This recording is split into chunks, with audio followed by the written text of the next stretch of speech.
예전에 교회를 다녔던 분들은 그런 경험이 한 번쯤은 있으리라고 생각을 하는데, 예전에 부흥회를 하면은요, 마지막 날 강사 목사님이 공통적으로 하시는 말씀이 있었어요. 은혜를 받은 사람들은 이번 부흥회를 마치면 기도회를 하시면 좋겠다라는 말씀입니다. 열흘이든 20일이든 작정하고 교회 나와서 꾸준하게 기도하면 좋다, 이런 말씀을 하셨습니다. 근데 그때는 왜 그 말씀을 하시는지 저는 그걸 이해를 못했습니다. 부흥회 통해서 은혜 받았으면 되는 거 아닌가? 은혜 받고 성령 충만했으면 그것으로 되는 거 아닌가?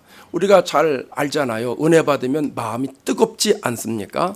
찬송도 거침없이 나오고 성경을 읽는데 사실 성경이 무슨 의미인지 모르면서도 그냥 성경을 읽게 되고 그런 경험이 저에게 있었거든요.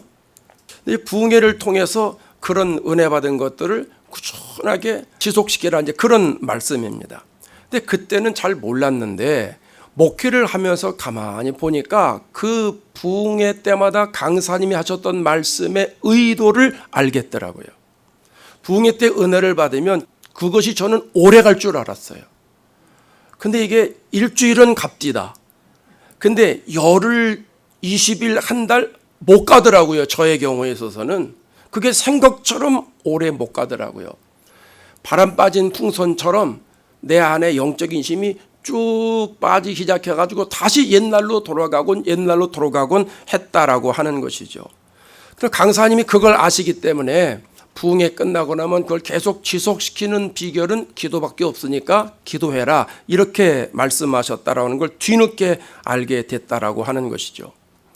처음에 성령이 강림한 후에 120명의 사람들이 성령을 충만히 받고 나서 그 제자들은 거룩한 습관이 생기게 됐다는 겁니다. 그게 오늘 본문의 말씀에 나와 있습니다. 성령 받은 사람들이 그걸로 끝난 게 아니라, 부흥회 통해서 은혜 받고 그걸로 끝난 게 아니라 그 다음에 다음 단계로 이어져 가게 됐다라고 하는 거예요. 그게 오늘 본문에 나와 있어요. 지난주에 우리가 성령 강림절을 지켰잖아요. 성령이 우리에게 오셨기 때문에 그걸로 끝난 게 아니라 성령을 받은 우리들은 그 다음 스텝으로 나아가야 된다는 거예요. 그게 오늘 본문에 나와 있으니까 본문을 통해서 우리가 은혜를 받자라는 것이죠. 첫 번째로는 기도하는 시간이 만들어졌어요. 기도하는 시간 1절을 보실까요? 1절 시작. 제9시 기도 시간에 베드로와 요한이 성전에 올라갈새. 짧은 구절입니다만은 이 구절에 엄청난 의미가 담겨져 있습니다. 베드로와 요한은 기도하는 시간이 있었다는 거죠. 그게 9시예요. 9시는 우리 시간으로 말하면 오후 3시를 말합니다. 성경에 나오는 시간에 6시간을 더하면 우리의 시간이 됩니다. 그런데 9시냐 3시냐 그게 중요한 게 아니라 기도하는 시간이 있었다라고 하는 거예요. 여기에 그 기도하는 시간은 원어의 뜻이 뭐냐 하면 어떤 것을 하기 위해서 내가 지정해 놓은 시간을 말합니다.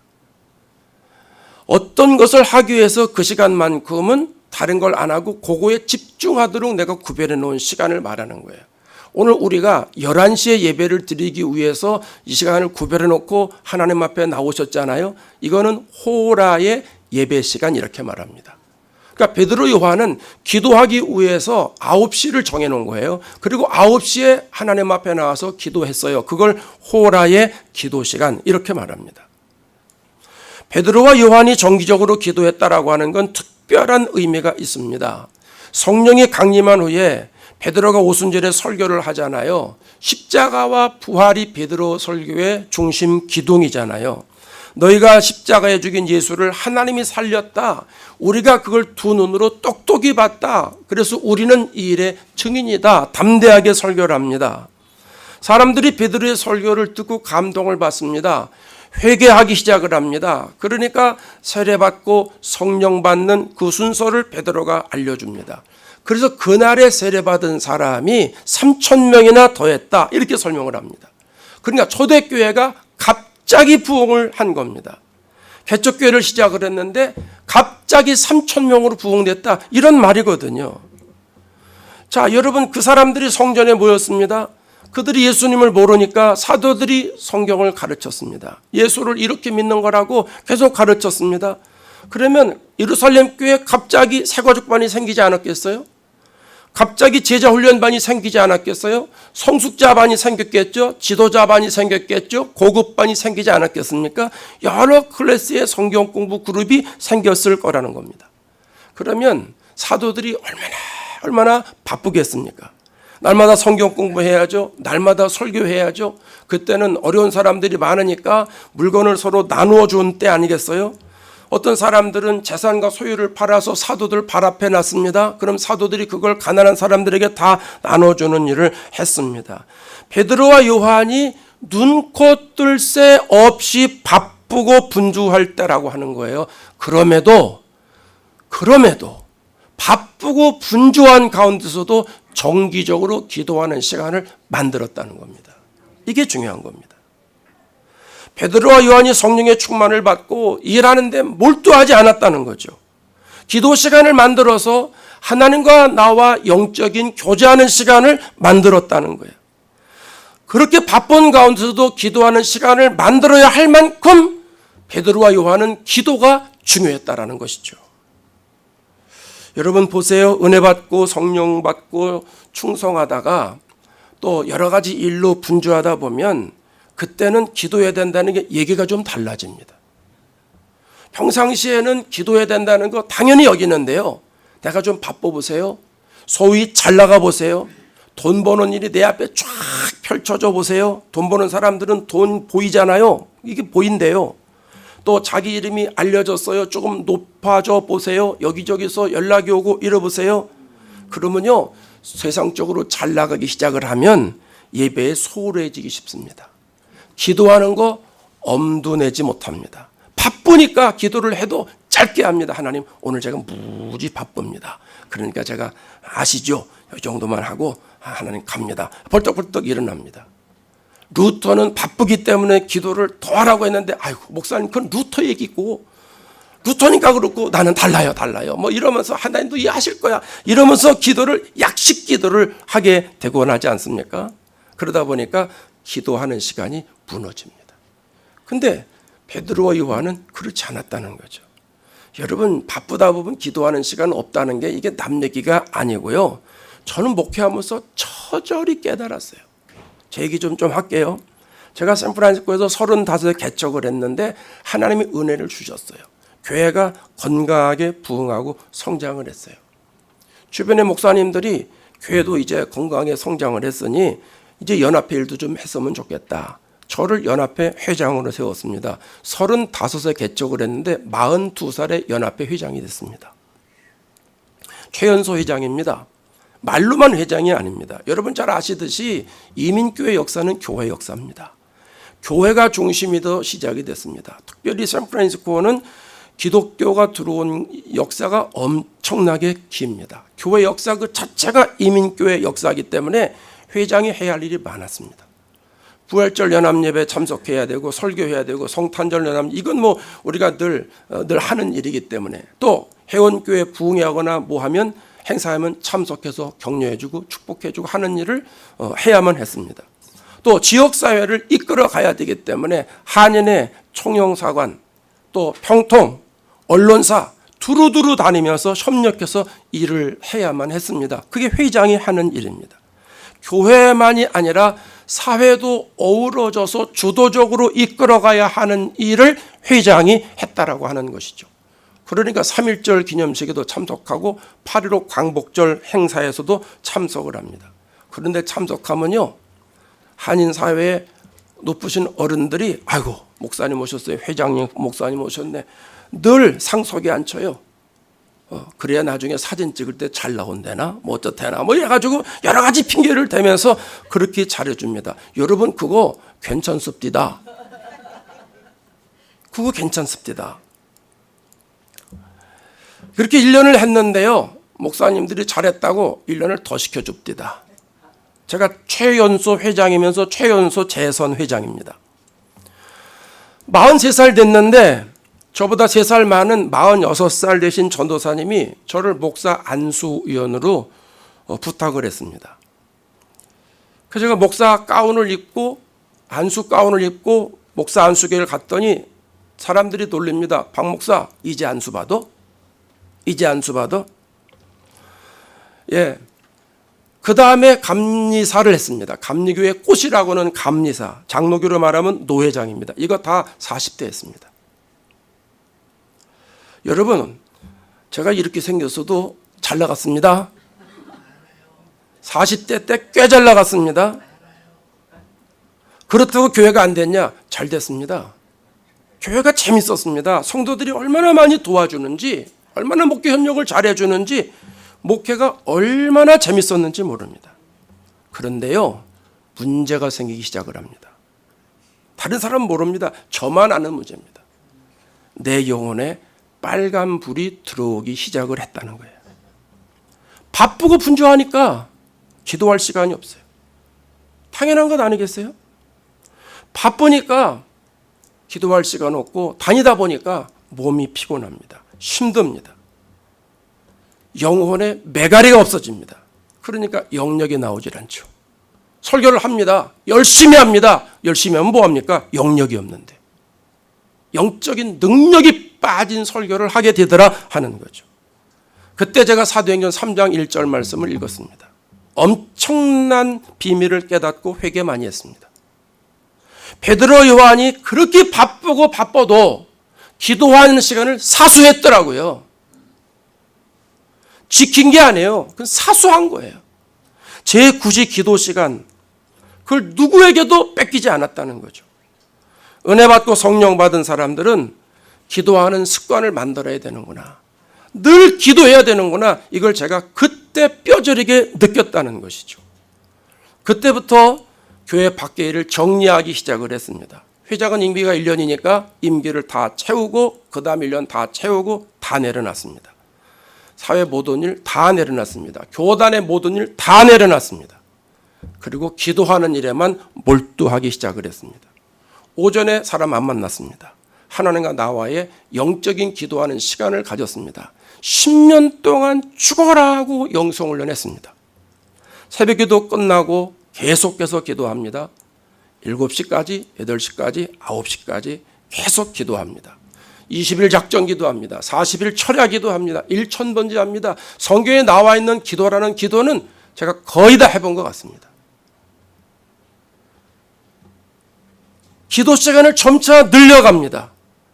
어떻게 해서든지 기도의 시간을 내가 사수하려고. 왜? 그래야 목회가 되니까. 기도해야 영적 권세가 나에게 나타나니까. 기도해야 우리 성도들에게 은혜가 전달이 되니까. 기도해야 우리 성도들의 영혼이 사니까. 하나님이 나에게 주신 은혜입니다. 그거 지속시키느라고 무지 힘들었는데 지금 생각해 보니까 하나님의 뜻에 순종하기를 정말 잘했다 생각을 합니다. 여러분, 은혜 받고 성령 받은 사람들은 기도하는 시간 만들어야 됩니다. 세상 일이 바쁘고 분주해도 기도하는 시간은 내가 만들어야 돼요. 여러분, 기도하다가 기도 시간이 짧아지면 그게 타락이라니까요. 내가 기도하는 분량이 있어요. 내가 성경 읽는 분량이 있어요. 내가 예배드리는 기회가 있어요. 근데 그것이 점차적으로 줄어들어요. 기도 시간이 줄어들어요. 성경 읽는 시간이 줄어들어요. 예배 참석하는 횟수가 줄어들어요. 그게 타락이에요. 그게 영적 타락이 되는 거예요. 그 다음부터 벗어나기 시작하면 한없이 나가게 되는 거죠. 그래서 여러분, 기도 시간이 짧아지면 짧아질수록 영적으로 빨간불이 들어오더라는 것이죠. 제가 처절하게 경험한 거예요. 그래서 은혜 받은 모든 사람들은 기도하는 시간을 만들어서 싸워야 됩니다. 기도하는 시간 만들어서 투자해야 됩니다. 그래야 내 영혼 살리고 내 교회를 살리고 내 가정을 살리고 내 직장을 살리는 거예요. 그래서 성령 받은 사람들은 이 기도하는 거룩한 시간이 만들어져서 습관이 됐다는 것이죠. 오늘 저와 여러분에게 이런 축복이 있기를 바랍니다. 두 번째로는 예수님의 이름을 사용하게 되었다는 것이죠. 6절을 비춰주세요. 6절 다 같이 읽을까요? 베드로가 이르되 은과 금은 내게 없거니와 내게 있는 이것을 내게 주노니 나사렛 예수 그리스도의 이름으로 일어나 걸으라. 성전 문 앞에 앉은 뱅이는 금과 은을 달라는 거예요. 먹을 걸 달라는 거죠. 먹고 살아야 되니까 어쩔 수 없죠. 그는 당연한 일이었어요. 근데 베드로는 안진뱅이가 생전 들어보지 못한 말을 합니다. 나사렛 예수 그리스도의 이름으로 일어나 걸으라. 여러분, 이름이라고 하는 거는요, 그 사람의 인격과 능력과 권세가 담겨져 있는 것 아니겠어요? 대통령의 한마디가 그래서 중요한 것 아니겠어요? 그래서 어록이라고 그러잖아요. 옛날에 우리나라에 암행어사 제도가 있었잖아요. 왕이 비밀리에 고위 관리를 파견하는 거죠. 그래서 백성들의 고통은 없나, 어려움은 없나, 또 관직에 있는 사람들이 정직하게 잘 하고 있는가, 뭐 이런 것들을 이제 다 살피는 역할을 합니다. 근데 왕이 암행어사를 파견할 때 마패를 주잖아요. 그럼 암행어사가 어디를 갈 때 누구 몰래 가야 되니까 가다가 마패를 보여주면요, 말을 그냥 공짜로 빌려주게 돼 있어요. 그 마패에 따라서 마패의 말이 몇 마리가 그랬냐에 따라 이게 조금 다르지만 어쨌든 마패를 보여주면서 말 좀 하나 주시오. 그러면 아무 소리 없이 주는 거예요. 그 당시에 마패가 후리 교통 티켓입니다. 그래서 암행어사들이 어디를 가든지 말을 타고 다닐 수 있는 거거든요. 왜 그냥 줍니까? 왕의 이름이 담긴 마패입니다. 왕의 이름에 권세가 담긴 마패이기 때문에 그런 것이죠. 요한복음 14장 13절에 예수님이 이렇게 말씀하세요. 너희가 내 이름으로 무엇을 구하든지 내가 행하리니. 내 이름으로, 예수님의 이름으로 구하라는 거예요. 예수님의 이름을 사용하라는 거예요. 그러면 예수님이 행해 주시겠다, 역사해 주시겠다라는 거죠. 마태복음 28장 18절에 가면 이런 말씀을 합니다. 예수께서 나와 말씀하여 이르시되 하늘과 땅에, 시작, 하늘과 땅의 모든 권세를 내게 주셨으니. 하늘과 땅에 다시 한번 해봐요. 시작. 하늘과 땅의 모든 권세를 내게 주셨으니. 여러분, 예수님의 이름에는 하늘의 권세가 있어요. 예수님의 이름에는 창조자의 권세가 있어요. 예수님의 이름에는 죄에서 구원하는 능력이 있어요. 예수님의 이름에는 질병을 다스리는 권능이 있어요. 예수님의 이름에는 천하를 호령하는 권세가 있어요. 그 이름 쓰라는 거예요. 그 이름을 우리들에게 쓰라는 거예요. 다윗을 보세요. 골리앗과 싸우면서 기죽지 않습니다. 다윗은 프레시맨 정도의 나이입니다. 고등학교 1학년 정도의 나이. 골리앗은 장군입니다. 키가 9.5피트라고 그렇게 학자들이 얘기를 합니다. 9.5피트. 잘 감각이 안 가요. 2m 90이니까 천정이 닮아 나나요? 엄청나게 큰 거인입니다. 갑옷의 무게가 128파운드입니다. 58kg입니다. 웬만한 사람 한 사람 몸무게입니다. 그러니까 둘이 싸우는 겁니다.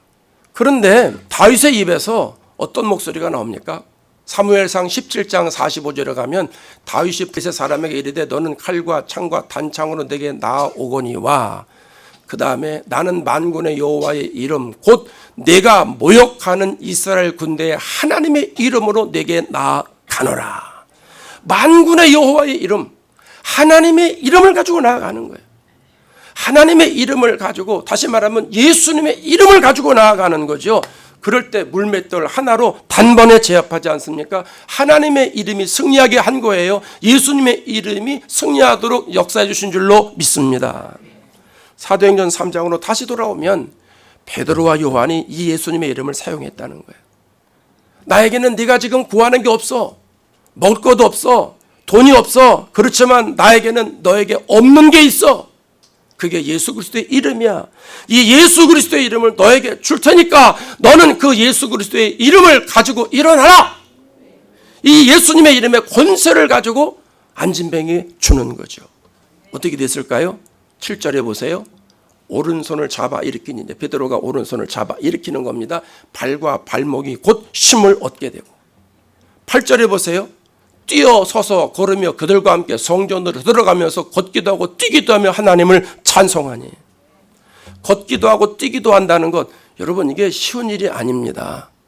하루 이틀 누워있다가 갑자기 일어나서 걷고 뛰는 게 아니라 이 사람은 나면서부터 안진뱅입니다. 40여 년 동안 걸어본 적이 없습니다. 저 같은 이 건장한 사람도요, 한 달만 병상에 침실에 그대로 누워있으면 다리 종아리에 근육이 다 빠집니다. 그래서 못 일어납니다. 제가 경험해 봤잖아요. 제가 16살 때 한 달 동안 병원에 있었는데 걸으려니까 못 걸어요. 물론 왼쪽 다리가 마비돼서도 못 걷지만 다리가 후들후들 걸립니다. 근육이 다 빠져가지고 안 되는 거예요. 그런데 이 사람은 평생 걸어본 적이 없는데 베드로가 준 예수 그리스도의 이름 의지해서 일어나니까 일어나서 걷게 되고 뛰기도 하게 되더라 하는 겁니다. 이게 누구의 능력입니까? 베드로의 능력입니까? 아니요. 예수님의 능력입니다. 예수님의 이름의 능력입니다. 여러분, 믿음이 뭐예요? 예수 그리스도의 이름을 믿는 거예요. 예수님의 이름은 예수님의 인격이 담겨져 있고 예수님의 사랑이 담겨져 있고 예수님의 구원이 담겨져 있고 예수님의 권세가 담겨져 있고 예수님의 보혈이 담겨져 있고 예수님의 능력이 담겨져 있기 때문에 그 예수님의 이름을 내가 그대로 믿는 거예요. 그리고 그 예수님의 이름을 사용하는 거예요. 그럼 예수님의 이름을 사용할 때 은혜가 지속이 되고 신앙이 회복이 되고 구원을 받게 되고 내 심령이 부흥이 되고 교회가 부흥이 되고 예수님의 이름을 사용할 때 기도가 응답이 되고 예수님의 이름을 사용할 때 귀신이 쫓겨나는 줄로 믿습니다. 그래서 성령 받은 사람들은요, 예수님의 이름을 사용할 수 있는 권리가 있는 거예요. 그 권리를 우리에게 주셨기 때문에 우리는 예수님의 이름을 열심히 사용하면 되는 겁니다. 우리가 사용하면 주님이 역사하시는 거예요. 그런데 안타깝게도 예수 믿는 사람들이 예수님의 이름의 능력과 예수님의 권세는 알고 있는데 실제로 예수님의 이름은 쓰지 않는다라고 하는 겁니다.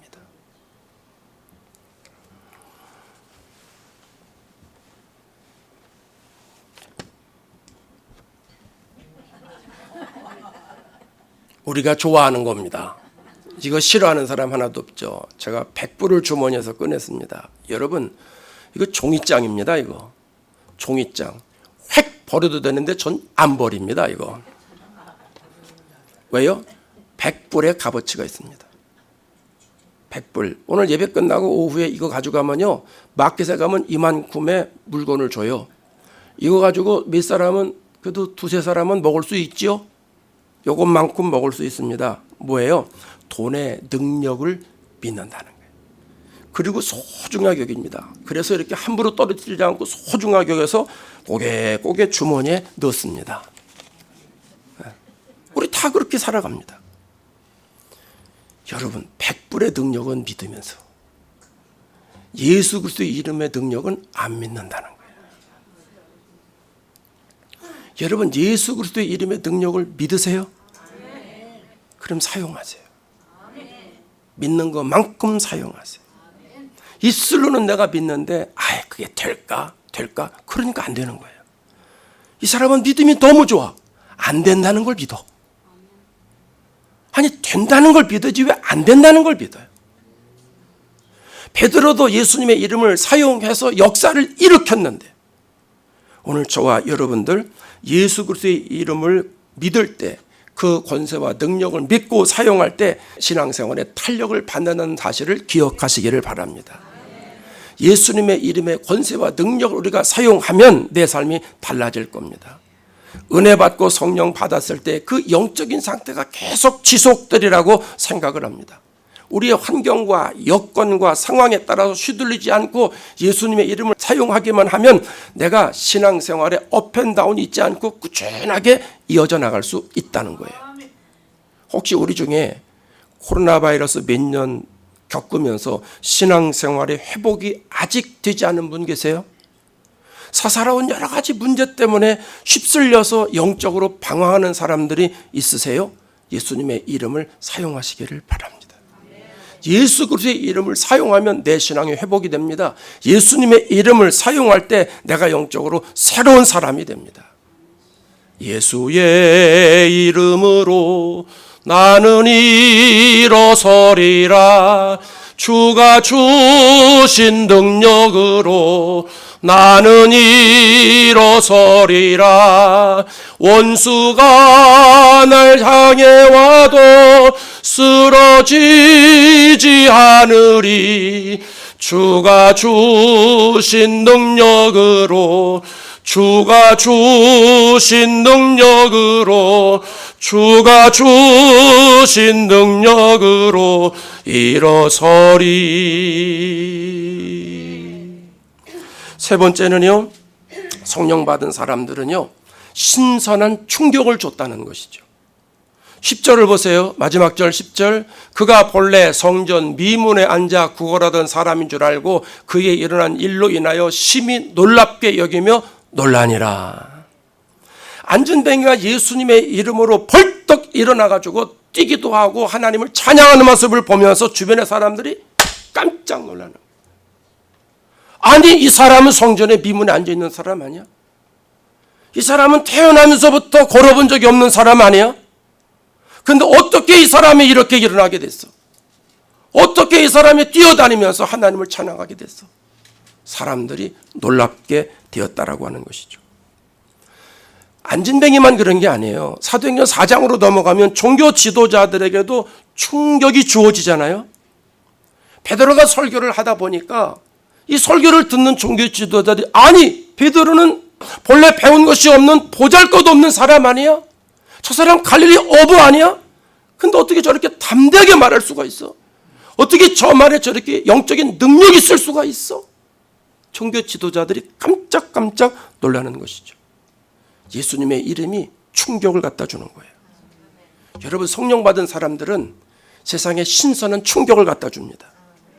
베드로와 요한에게 특별한 능력이 있어서 그런 게 아니에요. 정기적으로 기도하니까 하나님이 능력을 주는 거죠. 예수님의 이름을 믿음으로 사용하니까 성령이 역사하시는 거예요. 그래서 베드로가 충격을 준 게 아니라 성령께서 충격을 준 거예요. 그러나 성령이 베드로를 통해서 역사하셨기 때문에 성령 받은 베드로에게서 이런 영적인 힘이 나왔던 것이죠. 안디옥에 복음이 들어가잖아요. 바울과 바나바가 1년 동안 목회를 합니다. 세상 사람들이 안디옥 교회 성도들을 가만히 보니까 자기들하고는 차원이 다른 거예요. 저 사람들은 생각이 달라요. 가치관이 달라요. 말하는 것도 달라요. 남을 대하는 것도 너무 다른 거예요. 그리고 저 사람들은 죄하고 싸우려고 그렇게 애를 쓰는 거예요. 야, 저 사람들은 다르다. 그래서 그 사람들이 붙여준 이름이 있습니다. 예수쟁이입니다. 예수쟁이. 그게 그리스도인이라는 말입니다. 아닙니까? 저는 이래 생각합니다. 우리가 예수를 믿으면서 평생 한 번쯤은 저 사람은 예수쟁이다, 저 사람은 예수에 미쳤네, 이런 말은 들어봐야 되지 않겠나 생각을 합니다. 여러분 생각은 어떠세요? 목사님 뭐 그런 말까지 들어가면서 예수를 믿습니까? 그냥 고상하게 내 안에 주님 다 계세요, 이렇게 믿어도 되지, 혹시 이런 분은 안 계세요? 그것도 괜찮은 거예요. 그러나 그런 모습들이 겉으로 나타나게 돼 있어요. 그럼 사람들이 보고, 야, 저 사람은 예수쟁인가 봐, 저 사람은 예수에 미쳤나 봐, 저 사람은 교회밖에 몰라, 이런 말을 하게 된다는 거예요. 근데 날마다 이런 말을 듣기는 어렵습니다. 또 뭐 그것도 뭐 썩 좋은 건 아니라고 생각하지만, 그래도 이해되시는 거죠? 그래도 평생 한 번은 들어봐야 될 것 아니겠어요? 한 번은 들어봐야 그래도 내가 하나님 앞에 면목이 생기는 것 아니겠어요? 요한복음 16장 13절에 가면 이런 말씀을 합니다. 그러나 진리의 성령이 오시면 그가 너희를 모든 진리 가운데로 인도하시리니. 지난 시간에 보았던 말씀 아니겠어요? 성령께서 오시면 우리를 진리 가운데 인도하세요. 말씀으로 인도하세요. 예수님으로 인도하세요. 그럼 우리가 예수님 안에 살도록 만들어 놓으세요. 우리가 성경 가운데 살도록 하게 하신다는 거죠. 그러면 우리가 성령에 이끌릴 것 아니겠어요? 성령 받은 사람들에게서 성령이 이끄는 대로 내가 순종하고 나아가면 그럼 내가 변화되겠죠. 그럼 사도행전 2장에 나와 있는 것처럼 성령이 말하게 하심을 따라 말할 것 아니겠어요? 다른 외국어를 말합니다. 방언을 말합니다. 예, 성령께서 인도하는 대로 그들이 말하고 살아간다는 거예요. 그러면 사람들이 볼 것 아니겠어요? 가까운 사람에게서 예수님의 향기가 드러나게 됩니다. 그럼 그 사람들이 이 사람 예전에 이러지 않았는데? 아니, 이 사람 교회 다니는데 사람이 달라졌어. 아니, 이 사람 무슨 집회를 갔다 오더니 달라졌어. 이 사람 요새 기도한다고 그러더니 달라진 것 같아. 진짜 기도하는 것 같아. 이런 말을 듣지 않겠느냐 하는 겁니다. 여러분, 다른 부분에서 사람들은 놀래려고 하지 마세요. 돈 많이 벌어서 내가 우리 아버지 놀래줘야지. 아니요. 여러분, 기도하지 않는 일에 사람들 놀래지 마세요. 교인들이 기도하지 않으면 교인들이 놀랍니다. 목사가 기도하면 교인들이 놀라죠. 뭐 기도하지 않는 목사가 다 있어? 놀랍니다. 높아지는 일에 놀라게 하려고 하지 마십시오. 자아를 드러내는 일에 놀라려고 그러지 마세요. 교만해지는 일에 놀라려고 그러지 마세요. 이거 다 육신의 사람에게서 나타나는 현상입니다. 우리는 성령을 받고 성령이 역사하심 따라 살아가서 성령이 주시는 신선한 충격을 갖다 주는 사람들이 되어야 합니다. 성령 받은 사람이 되었으니 성령께서 마음에 생각을 주시잖아요. 그 생각을 따라서 하루하루 살아가게 되는 거예요. 그러면 말이 변화됩니다. 생각이 변화됩니다. 가치관이 변화됩니다. 나하고 말하는 배우자가 나를 달리 봅니다. 나와 같이 살아가는 우리의 자녀들이 나를 달리 봅니다. 친구들이 달리 봅니다. 이 세상이 교회를 달리 봅니다. 성령 받고 은혜 받은 사람들이 세상에 던져주는 신선한 충격입니다. 성령 충만한 교회가 어둠 속에 있는 세상을 향해서 주는 신선한 충격이라는 것이죠. 성령 받은 저와 여러분, 또 성령 충만한 우리 교회가 이런 일을 감당해야 되지 않겠느냐 하는 것입니다. 여러분, 오늘 말씀 다시 한번 가만히 생각해 보세요. 이게 쉬운 일은 아니에요. 왜냐하면 내 안에 자리 잡고 있는 견고한 진이 있어요. 나도 이기지 못하는 육신의 생각이 있어요. 여기에 내가 넘어질 때가 많이 있습니다. 그래서 내 생각과 부단히 싸워야 되고, 내 환경과 부단히 싸워야 되고, 내 안에 게으름과 싸워야 되고, 내 안에 교만과 싸워야 되고, 때로는 내 합리화와 싸워야 되고, 때로는 두려움과 싸워야 됩니다. 그러나 어렵지 않습니다. 성령께서 나에게 임재하셨기 때문에 그 주님을 내가 주인으로 모시고 살아가면 주님께서 주시는 생각대로 하기만 하면 됩니다. 성령이 나에게 심어주신 생각대로 내가 믿음에 한 발짝을 내디디면, 성령께서 나에게 주신 생각대로 내가 한 발짝 믿음의 발짝을 내디디면 그 다음은 성령이 일하십니다. 성령께서 기도하는 시간을 만들려고 하는 마음의 감동을 주실 때 내 신앙 실력에 따라서 기도하는 시간을 만들면 성령이 일하십니다. 그런 영적인 힘이 생겨서 예수님의 이름을 담대하게 사용하게 된다는 것이죠. 예수님의 이름을 사용할 때 성령이 개입해 주십니다. 그럴 때 주님이 역사해 주시는 거예요. 그걸 사람들이 보면서 신선한 충격을 받게 된다는 것이죠. 오늘 기억하시자고요. 저와 여러분은 성령 받은 사람들입니다. 성령 받은 사람들은 세상에 신선한 충격을 갖다 주는 사람입니다. 그러면서 복음을 증거하는 사람들입니다. 이번 한 주간도 살아가실 때 30분 기도 생활 애쓰고 힘쓰면서 노력해서 채워보실 수 있기를 바랍니다. 영적으로 곤란할 때, 영적인 방황에 있을 때, 마귀가 미혹할 때 예수님의 이름을 마음껏 사용해 보시기를 바랍니다. 예수님의 이름으로 선포하십시오. 하늘과 땅의 모든 권세를 가지신 예수님의 이름, 예수님의 이름으로 명하노니 나쁜 생각은 물러가라. 질병들은 떠나가라. 선포하십시오. 그럼 주님이 일하실 겁니다. 그 모습을 보고 많은 사람들이 충격과 도전을 받습니다. 그렇게 승리하시는 한 주간 되시기를 주의 이름으로 축원합니다.